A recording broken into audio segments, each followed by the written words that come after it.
कक्षा 12वीं लेखा शास्त्र में हम लोग अध्याय 6 पढ़ रहे हैं, साझेदार का अवकाश ग्रहण एवं मृत्यु।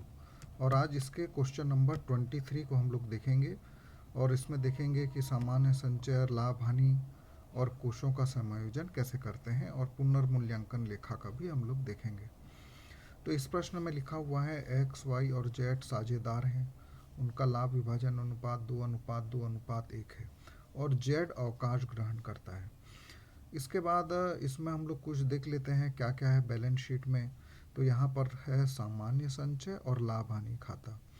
तो जब भी कोई साझेदार अवकाश ग्रहण करता है तो ये संचय और लाभ हानि खाता जो है इसको हम लोग सभी साझेदारों को वितरित कर देते हैं, ताकि जो अवकाश ग्रहण करने वाला साझेदार है उसको भी इसका एक हिस्सा मिल सके या उसका हिस्सा मिल सके। साथ में यहाँ पे कर्मचारी क्षतिपूर्ति कोष लिखा हुआ है 2000 रुपया, लेकिन समायोजन में लिखा हुआ है फर्म का कोई दायित्व क्षतिपूर्ति के संबंध में नहीं था, तो इसीलिए इस 2000 को भी हम लोग साझेदारों को बांट देंगे। चूंकि ये तीनों का क्रेडिट शेष है इसीलिए ये डेबिट हो जाएंगे और साझेदारों के पूंजी खाते क्रेडिट हो जाएंगे। उसके बाद समायोजन में और देख लेते हैं कि स्कंद का मूल्य कम करके 18,000 कर दिया गया। हम लोग यहाँ पर देखते हैं बैलेंस शीट में 20,000 था, उसका वैल्यू 18,000 मतलब 2,000 रुपया कम हो गया। प्लांट का मूल्य 15,000 से कम कर दिया गया, सीधा सीधा निकाल दिया है। और पेटेंट का मूल्य जो 10,000 था उसको शून्य कर दिया गया। तो ये तीनों हमारे नुकसान हैं और ये पुनर्मूल्यांकन खाता के डेबिट पक्ष में आएगा। तो एक छोटा सा हम लोग वर्किंग नोट्स बनाते हैं, फिर पंजी प्रविष्टि करेंगे। तो सबसे पहले हम लोग पुनर्मूल्यांकन खाता बनाएंगे। खाता बनाना आप लोग जानते हैं, पिछले अध्याय में सीख चुके हैं।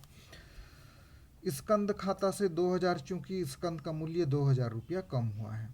प्लांट खाता से 15,000, चूंकि प्लांट का मूल्य 15,000 रुपया कम हुआ है। और पेटेंट खाता से 10,000, क्योंकि पेटेंट का मूल्य शून्य कर दिया गया है। बैलेंस शीट में 10,000 था लेकिन अब उसका मूल्य शून्य हो गया है। तो इस प्रकार ये टोटल 27,000 हुआ। चूंकि ये डेबिट शेष है इसलिए हानि है, साझेदारों के लिए हानि है। तो ये जो है हम लोग पूंजी खाता को लिख देंगे और 27,000, और ये 27,000 को 2:2:1 में बांट देंगे। तो 27,000 भागित 5, ये तीनों का जोड़ जो है 5 है, इसलिए एक भाग का मूल्य निकालने के लिए 5 से डिवाइड करेंगे तो ये आएगा 5400। गुणित 2 करेंगे, जो x का हिस्सा है वो 10,800, गुणित 2 करेंगे जो कि y का हिस्सा है तो बराबर आएगा 10,800, और z का हिस्सा 1 है तो इसका आएगा 5400। इसको हम लोग यहाँ लिख देंगे 10,800, 10,800 और 5,400, और ये एक इनर में लाइन खींच देंगे। उसके बाद एक और वर्किंग नोट्स बनाएंगे हम लोग। सामान्य संचय है 20,000, लाभ हानि खाता है 5,000 और कर्मचारी क्षतिपूर्ति कोष है 2,000। इसका भी जोड़ ठीक ऊपर के जैसे ही आया है, 27,000 भागित 5 करेंगे तो 5400 आएगा, गुणित 2 करेंगे तो 10,800, 10,800 और गुणित 1 करेंगे तो 5400। तो अब हम लोग रेडी हैं पंजी प्रविष्टि करने के लिए। तो हम लोग पंजी प्रविष्टि अब देखेंगे। सबसे पहले हम लोग का पंजी प्रविष्टि करेंगे जो अवितरित लाभ और संचय है उसका करेंगे। सामान्य संचय खाता विकलन,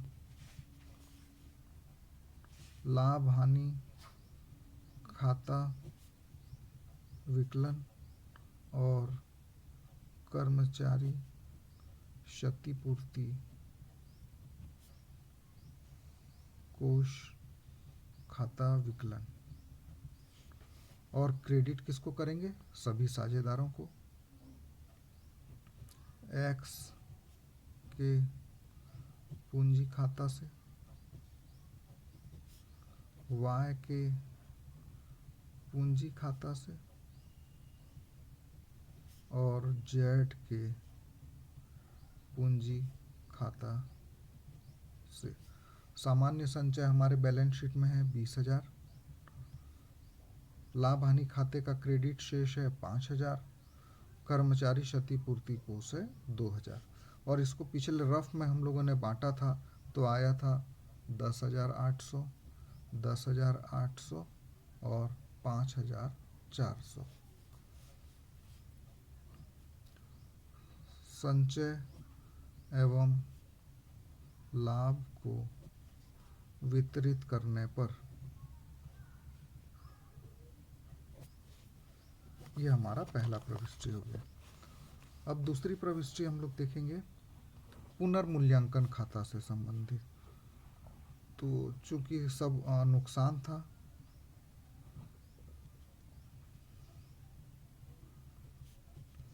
इसलिए पुनर्मूल्यांकन खाता विकलित हो जाएगा। और क्या क्या कम हुआ था हमारा? स्टॉक हुआ था, या स्कंद बोलते हैं, स्कंद खाता से हुआ था 2,000 रुपया। उसके बाद हमारा हुआ था प्लांट खाता से 15,000 रुपया कम हुआ था। और पेटेंट खाता से 10,000 रुपया, जो कि पूरा पूरा शून्य हो गया था। तो ये तीनों का जोड़ आता है 27,000। संपत्ति के मूल्य में कमी होने पर,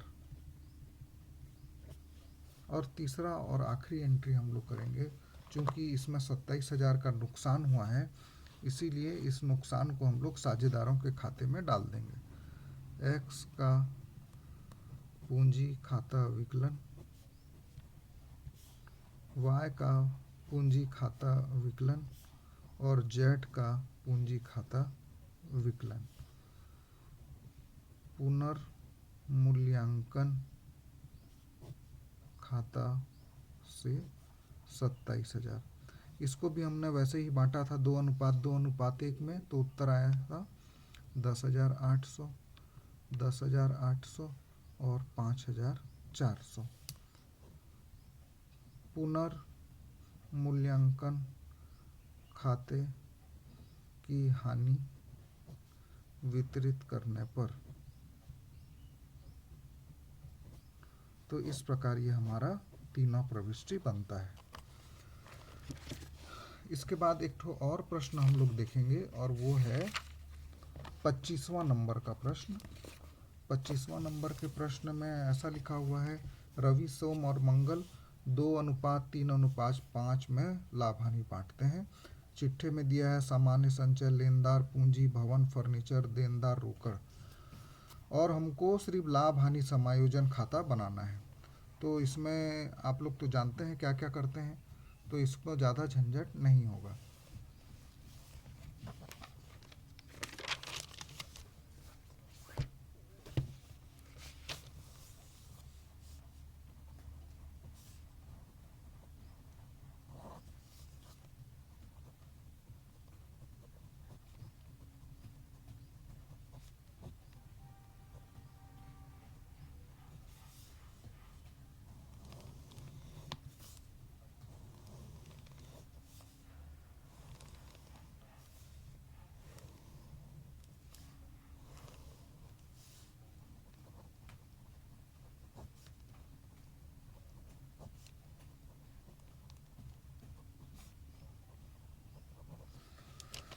लाभ हानि समायोजन में देखते हैं, सबसे पहले लिखा है भवन व फर्नीचर में 5% वृद्धि की गई है।